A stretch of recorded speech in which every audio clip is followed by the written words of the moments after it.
The next panel will be organizing projects, financing versus killing it. Yes, this is one that came up time and time again.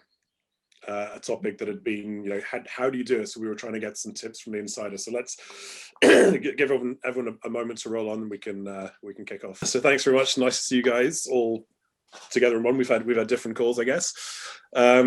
So what we're going to talk about in this panel was a question that we've seen over the last few years that comes up a ton of times in different ways, which is around studios who are running multiple projects at the same time, and then how the evolution of those has gone in terms of when you've got if you're working on one hyper casual game and that's it, and that's your entire focus, it's kind of easy.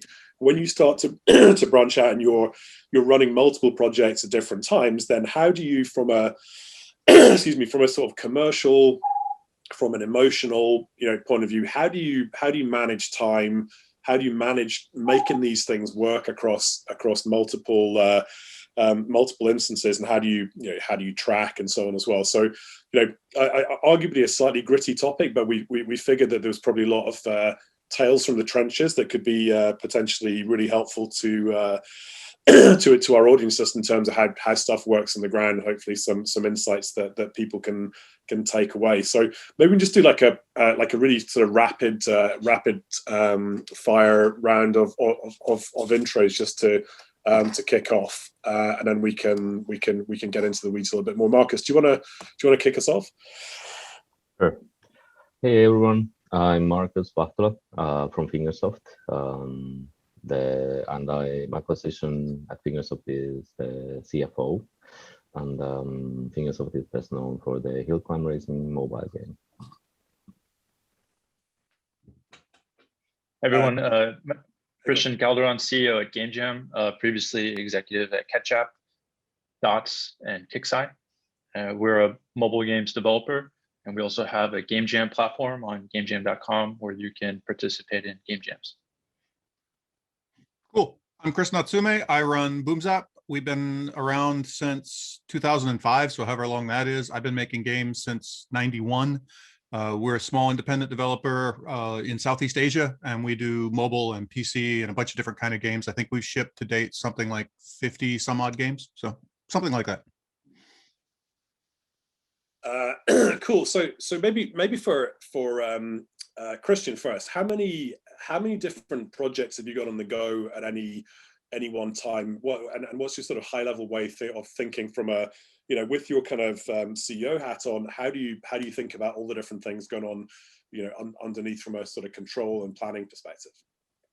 Yeah, for us it's a little bit difficult because we have like roughly half a dozen projects going at any time. We also deal with a lot of licenses, and at the same time we prototype new projects every Friday. So we have a lot of projects happening every week, and then in terms of priorities, we think a lot about how we use our time, so to make sure that we're prioritizing really our time on the project, and then also waiting to get proper feedback from license holders if we need approvals or anything like that. So it's kind of a fine balance, especially when you're working with 20 plus licenses, to kind of balance all that, and really it just breaks down to how we use our time every day and every week. So it's like there's some stuff you can control and there's some stuff you can't. Controlling stuff in your own prototypes and stuff is easy. Waiting for a third-party license holder to get back to you on something you can't, it's harder to plan. And do you use time tracking tools, or do you set budgets against it that people can spend up to a certain amount of time, or is it a bit more kind of freestyle? How do you normally kind of think about it? So with regards to time, everyone uses like the Pomodoro method. So we break down our tasks in Jira into like mini tasks, and also it starts in the very first day, like on prototyping, having a good plan for the prototype, making sure everyone's kind of aware, and from the game design perspective, starting on the first second of gameplay, second of gameplay, third second of gameplay in concentric circles, so that you're focusing first on core gameplay, and then moving on to metagame and other elements of gameplay. So it really boils down to like prioritization, breaking down tasks into really small time intervals if possible. And then from a budgeting perspective, we're located in Vietnam, so we usually and we employ like a lot of freelancers throughout Vietnam and Southeast Asia. So budgeting really hasn't been a huge problem for us, but from a budgeting perspective, we're really more focused on this with regards to marketing. But for the development process, to us, time is more valuable than money. So we're really focused on time. If that is it makes sense. If that answer makes sense. Yeah, no, I absolutely. That's great. Maybe I don't know, Markus. How many? I guess same question to you. How many different concurrent things are you kind of managing, and what's the structure for you?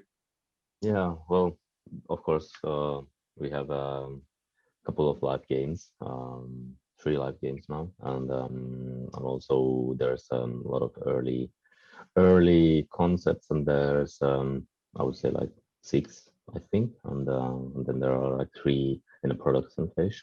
So a lot of games, over 10 game concepts.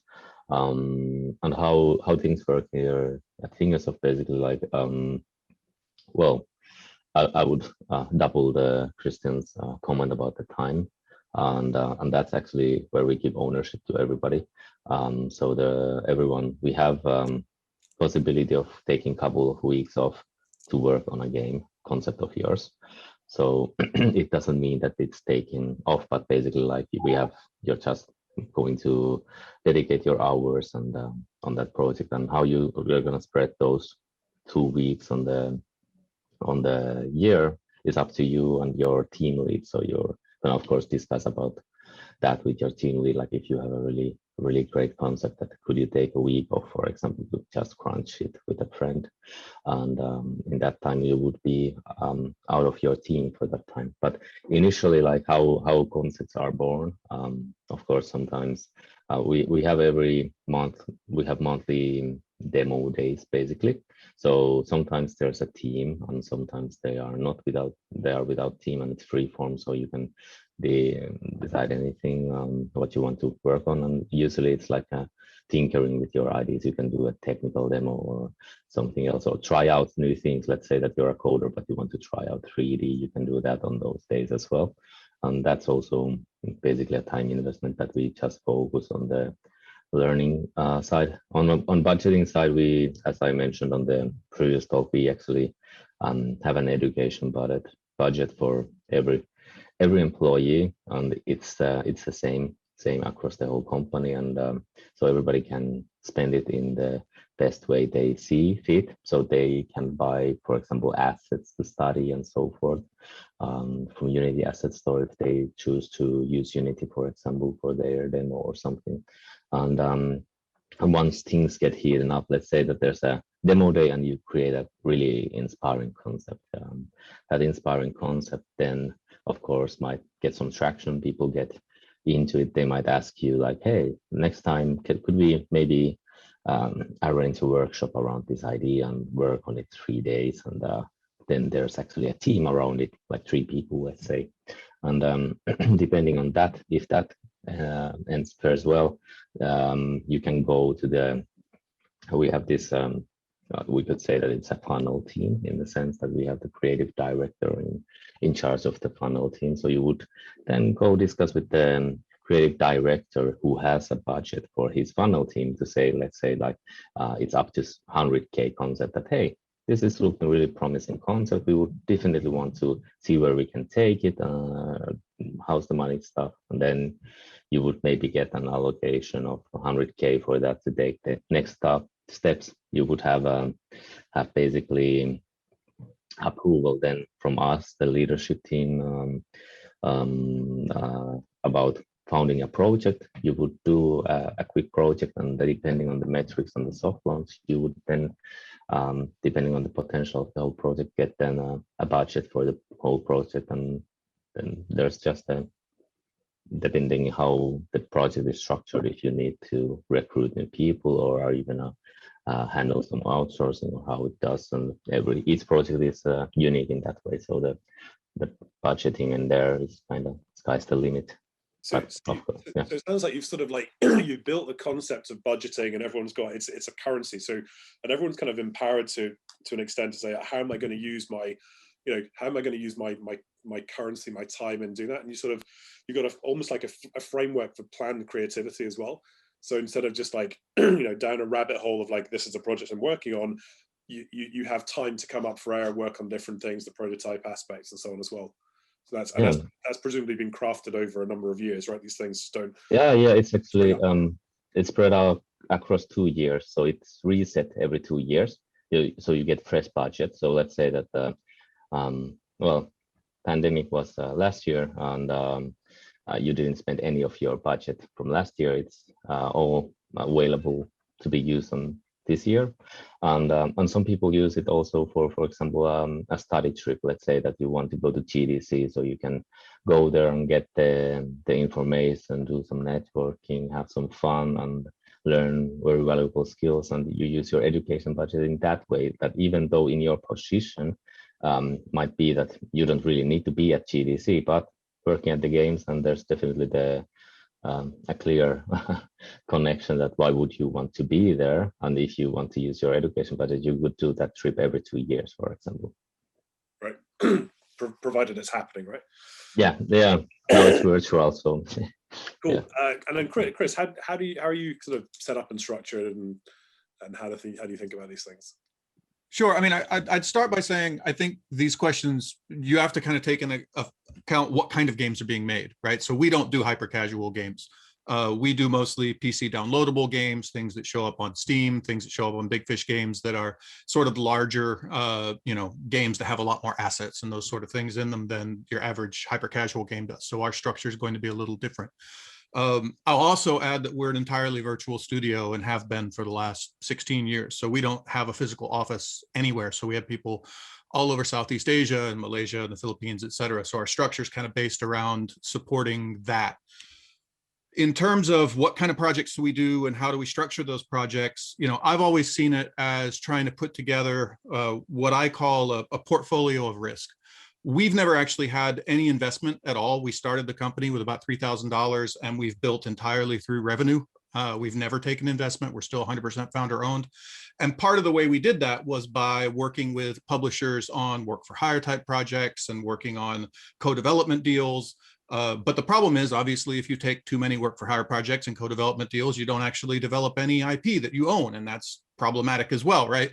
So what I've always done is sort of made sure that at any given time, we have something like half of our studio working on things where, as long as we finish it to some reasonable level of quality, we're going to be profitable, whether that's a work for hire type project or co-development project, where the sort of money is in the development, or we know we're going to make money out of this thing. And then something like half of our studio is working on something that's maybe a little bit risky or maybe very risky, like a strategy game that we're doing from scratch and self-funding.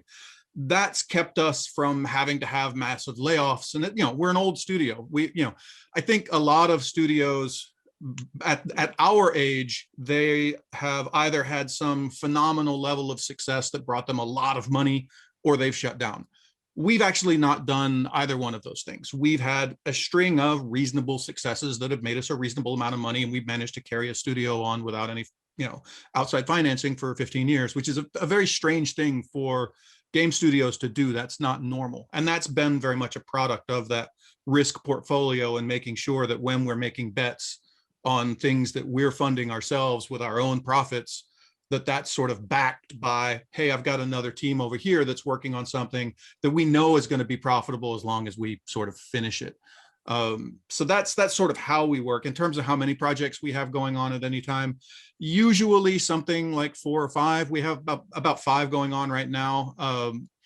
In the past, there have been times where we found a particularly profitable piece of the industry and we sized up quite a lot. There was a time, I guess in 2015 or so, where we were making hidden object games, and we had just sort of figured out we can spend X amount of money and we will get 2X amount of money out of it religiously with almost no risk.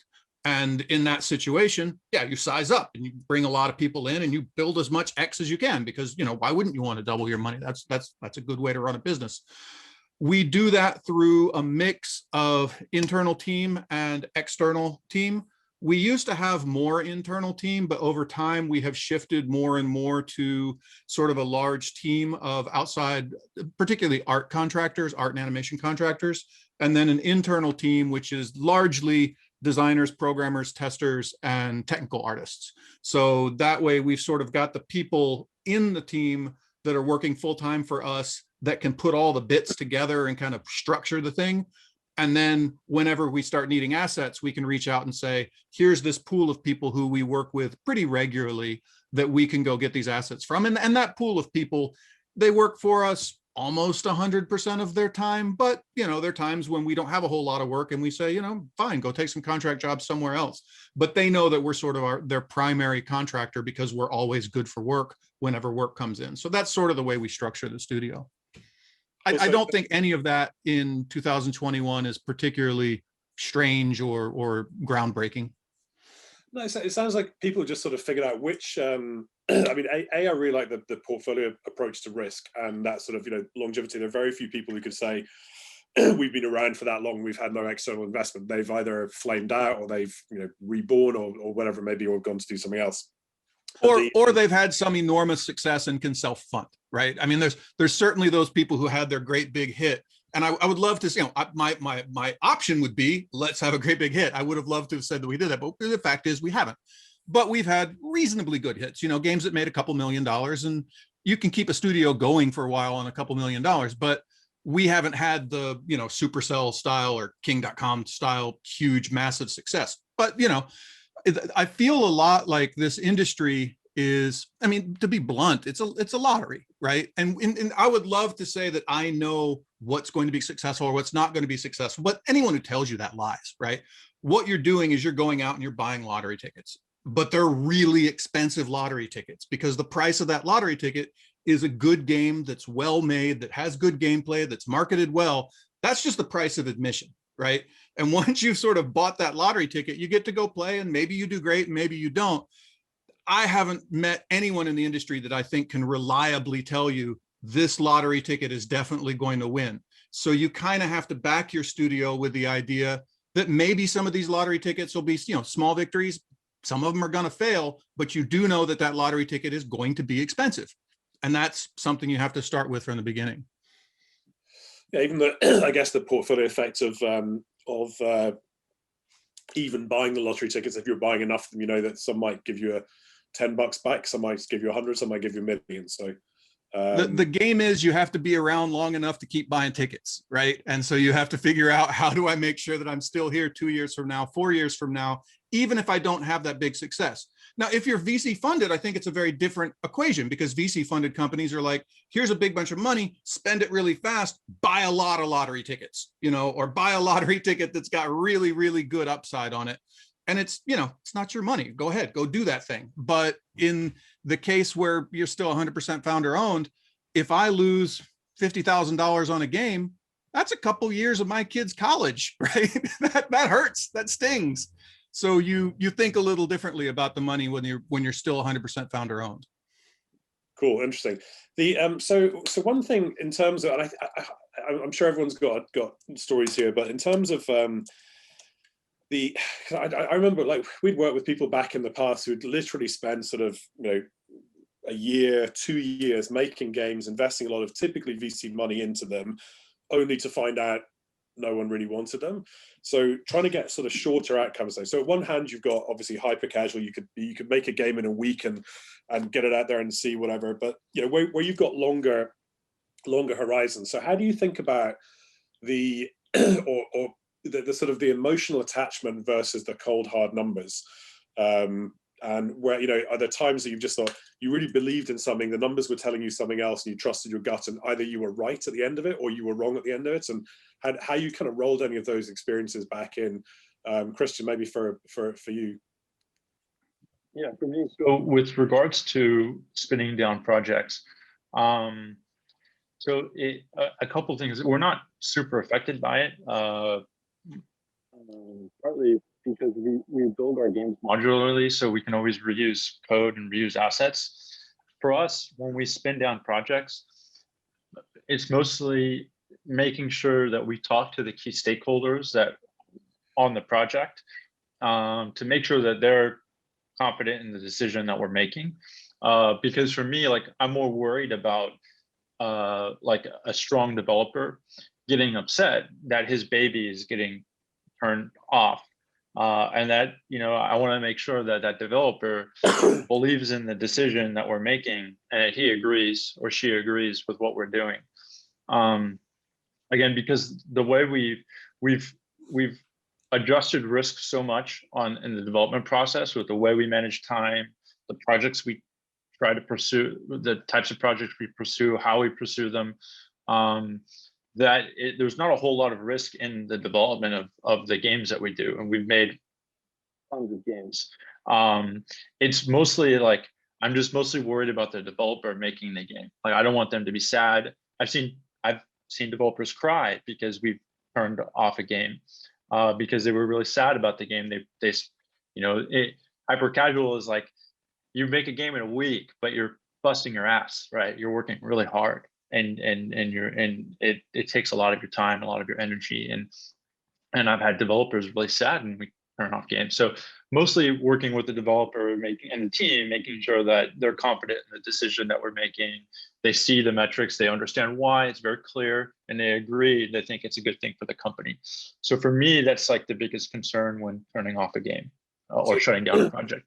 So you do it as a collaborative thing. It's not like, you know, I'm the boss, this is killed, go do something else. It's like, let's get round the table, let's figure out, let's look at the numbers, and let's lead to a data-driven decision around what's right for the business. Right. Yeah. And laying out the numbers, showing, you know, what, you know, we've made several attempts in trying to improve this KPI, we couldn't, or whatever. And then, you know, let's take a break. And sometimes you go back to the game later and you revamp it or something. But yeah, it's very much a data-driven process. But also the modular approach as well. So it's not like, you know, it's not like you've put all the eggs in one basket, right? You can reuse some of those eggs in different projects as well. right. Absolutely. And especially we have so many licenses now that we could work with a particular license, show them a prototype that we've made and see if they're interested in that particular type of game. And they might be, and then the game is safe because, you know, now we're attaching, you know, Tekashi 69, who's like a famous rapper, to a running game, and he really liked the game, and, you know, it's a top music game now. So things like that, where we could always reuse the game we built and attach a licensed property to it to make it more successful.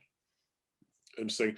And Markus, have you got the same sort of same sort of approach in terms of like you talked about sort of, you know, budgeting everyone's time? They've got different pools and pots that they can go and make prototypes on. How do you sort of do the fill or kill process when people are sort of, you know, coming to the internal demo days or whatever? And how do you have the same sort of approach there in terms of letting the data inform everyone? Well, there's actually layers to it. So the demo days, that's like when it's kind of like super casual, very core game and core mechanic based and focused efforts. So basically on that time, it's complete ownership is on the ideas, but some of those, it can be also like you work on an idea and you kind of throw it out, you present it, and somebody else wants to adopt it and work upon it, but you're actually moving on, and sometimes it could happen that way as well. But the goal is once you're more emotionally attached to the project, it happens when you invested more time to it, it actually starts to go towards that. You get the funding, and let's say that you got across so that it's a concept that goes to that idea that it's going to be attract cost on our both time and expense wise. So if there's any outsourcing or anything, so it goes to the bookkeeping systems as a project. And in that time, usually there are like the team owner who builds the project, he's involved and he's consulting pretty much with every team on different areas, trying to get the special, like you could say, that's kind of like a brain trust a way of doing it so that you kind of get the input from every expert in the company, and everybody is involved in that to make a really educated goal for that project. And eventually it's up to the, of course, to the team to kind of prove to hit those metrics, and if they put for that project, and if they don't, we can discuss if we believe and we understand from the data and can back up, for example, argument that this game is promising. It didn't hit one metric, but it hit every other. Then we could maybe do another round of funding to it and so forth. So it's up to that.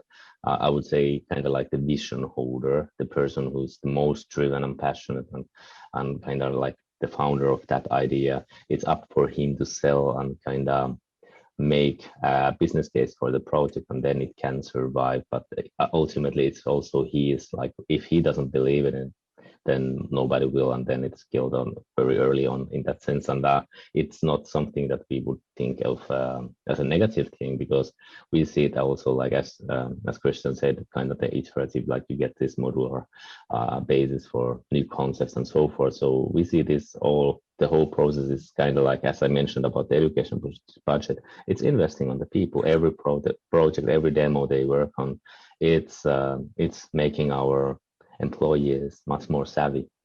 So it's great. And will you actually, yeah, it's just super interesting, right? So will you actually sort of set hurdles, KPI goals? If you can get through this hurdle, we'll go to the next one.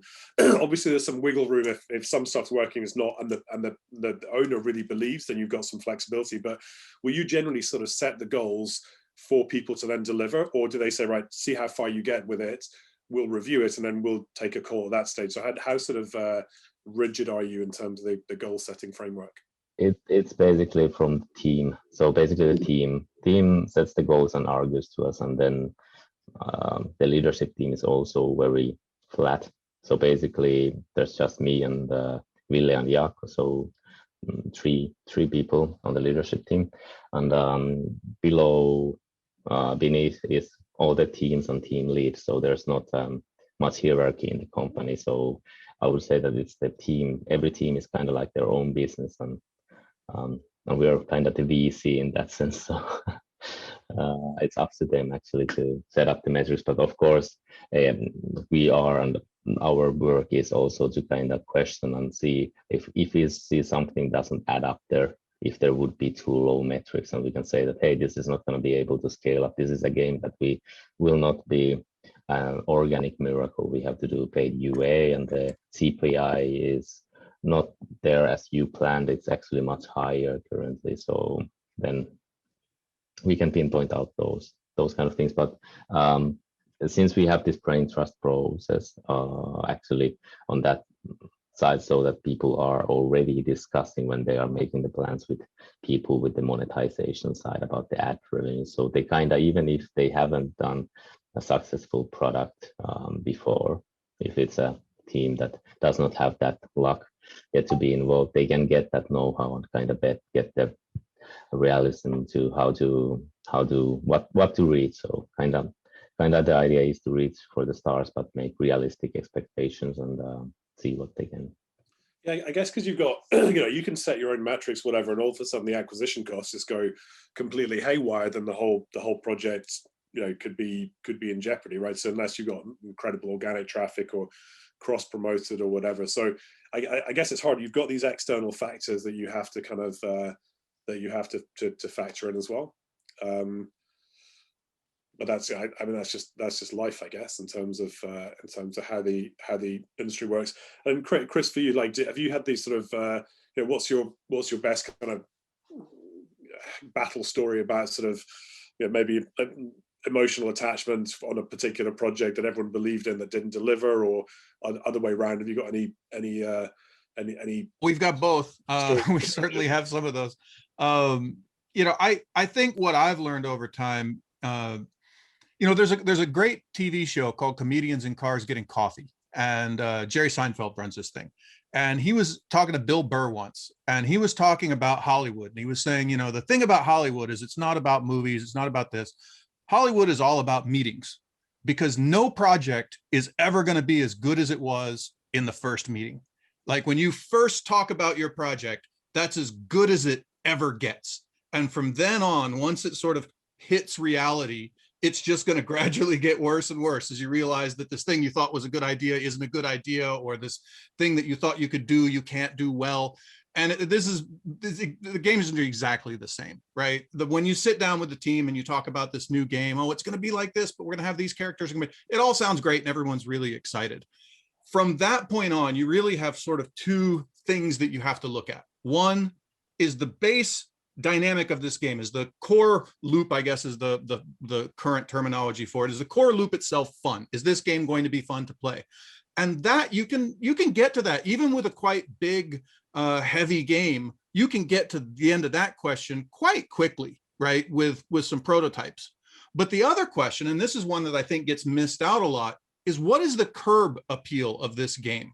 Especially if you're going to be on Steam or Big Fish or somewhere like that, where people aren't going to just download you immediately. With hyper casual games, there's a very, oh, look at that, whatever, it doesn't take too long, and they'll look at it and throw it away pretty quickly. But to get somebody to actually download something on Steam, they're going to look at it, they're going to look at the video, they're going to look at some screenshots, they're going to think about it, and then they're going to get to the step of actually downloading your game.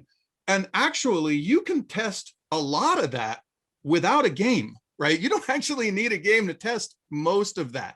With mock-ups and mock-up screenshots and with videos, you can get a pretty good representation of what you think your game's going to look like, and you can go test that and see, do people want this? Is this idea even a decent idea in terms of will anyone ever look at it, right? So we kind of try to do both. I think we do the first one better than we do the second one. The first one of getting a prototype up and running, that's what everyone knows, right? You're going to get a really ugly prototype up and running. You're not going to put any assets in it. You're not going to pay any artists to do anything. It's going to be gray boxes and little things that you can click on. And if you're a decent developer, you can play that and know this is fun. And this is where everybody messes up, is they play it and they think, well, this is kind of fun. It sure is going to be fun when we make it pretty. Nope, doesn't work like that.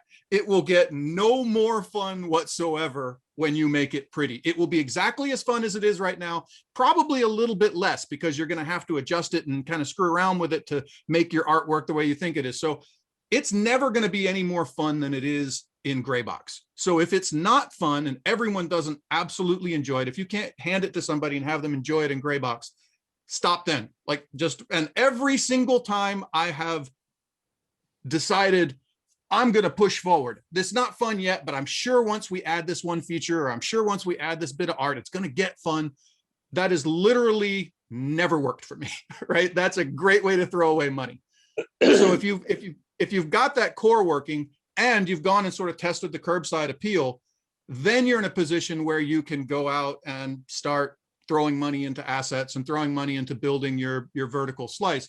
And here again is where we kind of differ from hyper casual games, because to get to a vertical slice on like a big adventure game or a strategy game that you can literally go get legitimate KPIs on, that's real work, that's real investment, right? That's 6 months or more of hard work and investment in artists and whatnot before you can put it in front of a normal user and get feedback. So you have to have a step before that where you do a real gut check about, is this fun? And do people really want a World War I zombie shooter game? Is that really something people want? And you can test both of those things a lot earlier than you think you can. Interesting. So that whole prototyping approach works just as well in PC games, whatever. You can you lead everyone to the front door. You don't have to build the house, right? Yeah. And I have built a game. One of my biggest failures was quite recently, actually. Is a game called Last Regiment. Beautiful game. People who played it liked it. We put a lot of time and energy into making it. It was like a 2-year development process. It was a big turn-based strategy game. And what we learned after we shipped it was there is a very small, very vocal audience that really loved that game, and nobody else in the world wanted it. And it didn't matter what features we had added or how we had changed it, or there's nothing we could have done to increase the number of people that actually wanted that product. And that's a piece of information that we probably should have paid attention to a lot earlier in that process. I could have saved myself a lot of money if we had gone and tested just the theory of, do people want a colonial style fantasy turn-based game with robots? that was apparently not a thing people wanted. We thought it was cool, and we were emotionally attached to it inside the studio, and we wanted to do it, and it was a passion project. You lose a lot of money on passion projects. I'm still happy we made it. It was a cool game. I like saying that I did it, but I mean, that game sits in my life a lot more like an expensive sports car that I bought as a midlife crisis than it does as a real business decision, right? And it's a lesson we learned. You can't take a leaf out of Christian's book and reskin it as something else using extra IP that people are going to love. Oh yeah, there's certainly an argument to be made for that, and we're looking into ways that we can do that. But while we were building that, other things that we did came up, and this is actually an interesting point. That game we didn't lose that much money on. We lost some money on it. We came in a little bit under dev cost, and it would be very easy to say, well, that wasn't so bad. But what we really lost, and this is exactly what Christian said, it's exactly what Markus said, we lost time. That was 2 years that we could have been building something else. And during that time, we actually developed some other games and some other genres that were profitable, that were good, that we can say, well, that's a much better investment. And even though I'm attached to Last Regiment, and there's part of me that really wants to go in and give it another go, and I'm sure we can make it good this time, there's another business part of me that says, I have this other business opportunity that I know makes money, that I know we can improve. Why would we not do that? And doing Last Regiment again, or making something new out of that, there's a huge opportunity cost there. That's me not spending my time and energy on something that I know is more profitable. And I see studios make that mistake a lot because they're emotionally attached to not being able to just admit something was a failure and put it aside and move on. They just really have to go make that work pay off somehow. And maybe they do. Maybe we can make another Last Regiment that makes 50% more than dev costs. Hey, then we win, right? No, because we didn't spend time building the thing that I know can make 5-6 times dev cost in another genre, or potentially a lot more. No, this is coming out loud and clear. So really, everyone's saying time, most precious commodity, and so it's not just like, did I recoup the cash on? It's like, what could I have done? Yep. With with time. That's really interesting. Guys, we're running a little bit low on time. It wouldn't be a pandemic digital panel if we didn't talk a little bit maybe about some of our experiences around managing remote teams and so on. So I know I'm there's different I guess different genres. I get, Markus, from what I remember my many trips to Finland, like you guys were relatively centralized in the office for a long period of time, right? But even when I'm doing calls with Finland now, it's really strange to see like people sitting around a table in an office. I'm kind of yearning for a little bit for that for myself. And Chris, you were like the original kind of OG of virtual, right? You haven't had an office for 17 years, so a lot of this is probably coming. And don't want one. They're expensive hobbies. And then Christian, for you, like you got a, how are you structuring now? You got a physical presence and a lot of virtual presence. We had 2 offices. It's for us, it's really important because for example, I can come in. We have small offices, small teams, but I can come in and talk to the team about shared learnings, and the shared learnings can come across well. You can have, I don't know, there's something about in-person meetings, having a nice workspace, nice working environment. Some of our, like my co-founders, they have children, and they don't want to be at home working. They want to come to the office and detach and stick with the team. I think there's some benefits of having an office that people really like. We were fortunate because in Vietnam, we weren't really affected by the pandemic. So we didn't work remotely for that long. It was only maybe 2 months, and then we were back in the office. So we were very lucky. But yeah, we have offices and highly value the time I spend with my team in the office. Right, so nothing's really changed. It's not been a sort of like everyone was working at home for 6 months, and now this is how we're gonna retool going forward for you in Vietnam. Right. Yeah. No real changes for us. And Markus, for you, how are you thinking about sort of post-pandemic office life or balance of home versus office, and any of the challenges that's going to throw up? It's pretty much the hybrid model in that sense, that we noticed that a certain part of our company, they got they grew together with this. We are kind of family, close-knit family in that sense that people kind of want to see and go to the office as well. And currently, actually, luckily here in my city in Oulu, the numbers have been so low that we have currently the office open for people to work if they want, and with taking, of course, the social distancing and hygiene, of course, into account. But still, like I think that nothing really much changed. The only thing that changed that since before pre-pandemic, we already kind of enabled everyone to work from home, but people maybe felt, because everybody was at the office, maybe they might have felt a little bit more social pressure to be there, and now there's no that kind of a social pressure. Everybody is used to that. It's okay, perfectly okay that part of your team might be at the office, and sometimes your personal life. What changed, I would say, is that people kind of understand that there's also life outside of the office. I myself am a father of a 2-year-old daughter, so sometimes she might pop up in a meeting, and that's fine. It's not end of the world, and it's more personal. It's kind of like you understand and know your colleagues even more on a deeper level. But nothing much changed. I think in the continuous, we're gonna be always enabling work from home, but we also want to have a really great office space because we invested in that. There's a gym for everyone. There's a lot of nice things there.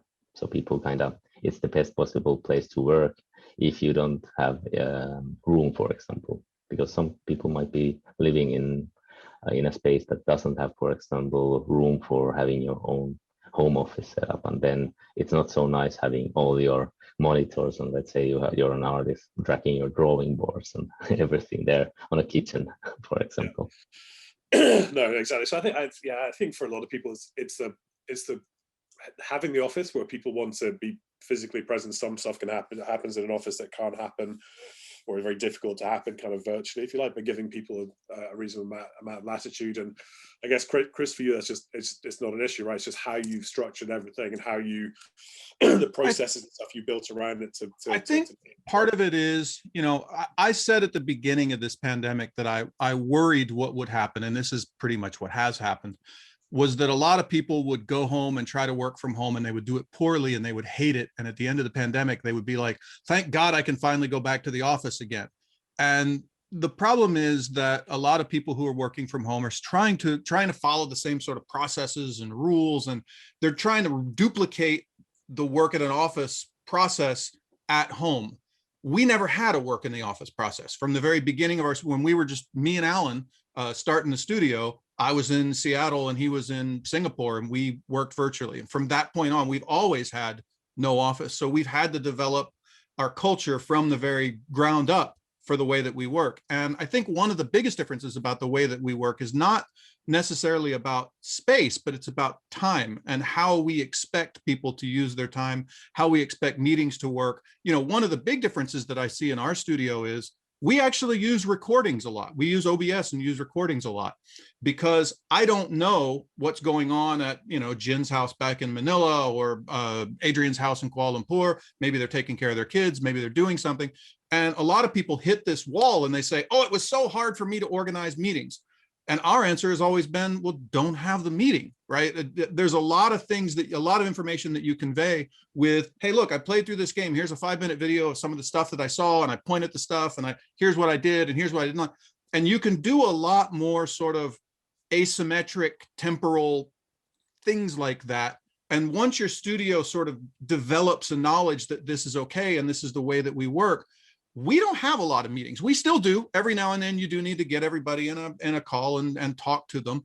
But we do that a lot less than pretty much any studio I've ever met. And it's because we've kind of learned how to work around it. So, I worry a lot of people took really bad lessons from the pandemic because they never really figured out how to do this well. And they came out of it with this really bad taste in their mouth. And thank God people are like, oh, thank God I don't have to be around my kids. I love being around my kids. The best part of me working at home is that I get to go downstairs and have lunch with my wife every day, and I get to have dinner with my 2 kids every night. And that always happens. Like you couldn't pay me enough to go into Tokyo and go to an office every day and not have those things. You literally can't pay me enough to take that away from me. So, you know, different people, I will say this, and I'm sorry I'm going a little long, but I'm kind of frantic about this. We hire for this. You know, we actually have a culture of this. The people who work at our studio enjoy this. There are people that don't like the way that we work, and they come in, and after a couple, you know, weeks of, you know, we do a testing process to make sure that we like them. And after a couple of weeks, they say, this is not for me. We find generally that's younger people who put a lot of their sort of social life at work. Older people who are married and who have kids, the people who, if you did have an office, are the ones that get up and leave at 5 because they got shit to do. Those people love this setup because it allows them to, you know, they've got their own social life. They've got their own thing going on. And this allows them to prioritize that in a way that an office doesn't. The other thing that we get, and I think this is very undervalued, is a big diversity of people. We have a lot of people in our studio in places like Iloilo or Penang or Bandung, places you've never heard of because there's no game industry there, but that's where their family is from. And they wanted to move to that place and live with their family and take care of their family and their family obligations. But if they do that, they have to leave the game industry because the game industry in Southeast Asia is in like 5 cities. We tell those people, no, you can go home, you can do that thing, you can live with those folks, and you can still be in the game industry. And for those people, this is a huge bonus, and they're willing to take a lot of pain and suffering to have that thing. That creates us having very long-term employees. We have people that have worked with us for 15 years for exactly that reason. Got it. No, super interesting people. So guys, I think we're probably out of time. I don't know if Martine, bang on cue. Yes. That was cool the way she showed up right there. That was neat. Hello. Yeah, it's the end of the panel and the end of the CFO 101 track. Thank you guys for all sharing all these wonderful insights. Thank you for the panel.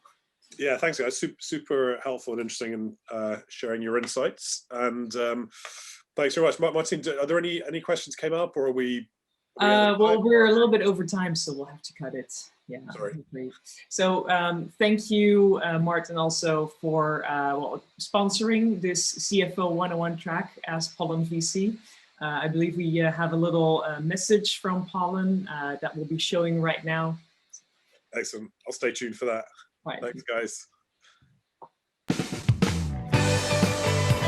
Welcome to Pollen VC. We offer app publishers flexible lines of credit to help you grow faster and more efficiently. Publishers wait up to 60 days to get paid out by the leading app stores and ad networks.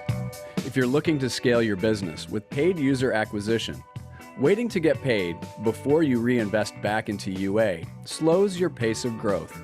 Pollen VC gives you fast access to these unpaid revenues with an easy-to-use line of credit. Faster reinvestment into user acquisition means you can increase your velocity of app installs. No more juggling credit cards or relying on venture capital and diluting your equity just to fund your ad spend. Borrow up to 95% of your revenues every week and only pay interest on what you use, just like a bank overdraft or a credit card. Let us help you boost your cash flow, grow faster, and keep control of your app business. Visit pollen.vc to get started.